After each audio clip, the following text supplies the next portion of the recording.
The Royal College of Nursing has condemned the size of pay increases for chief executives working in the region's health trusts. It comes at a time when those same trusts say they're still considering opting out of national pay rates for staff. Figures obtained by BBC Points West show that some top salaries have increased by up to 15%. Here's our health correspondent, Matthew Hill. This has been a year of protests by unions at the prospect of regional pay in the NHS. And despite a recent government announcement that they were against the whole idea, this means continuing with national pay arrangements in the NHS and prison service.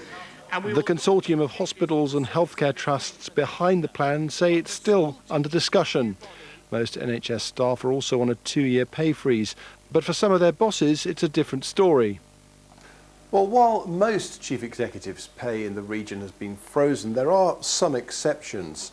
For instance, the man in charge of the Somerset Partnership NHS Foundation Trust, Edward Colgan, is now paid between £130,000 and £135,000 a year.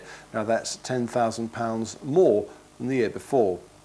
His trust says that increase is to reflect additional responsibilities of taking over community health services.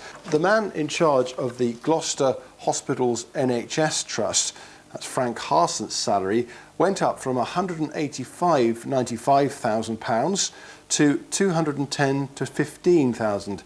Now again, his trust says this was a one-off non-pensionable lump sum payment which was given to buy out a performance-related pay element of his contract.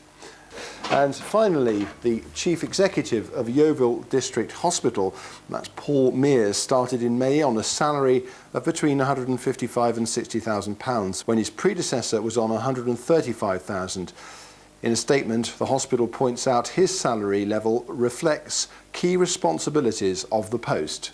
Now, none of these CEOs nor members of their remuneration committees were prepared to be interviewed, and neither was their representative body.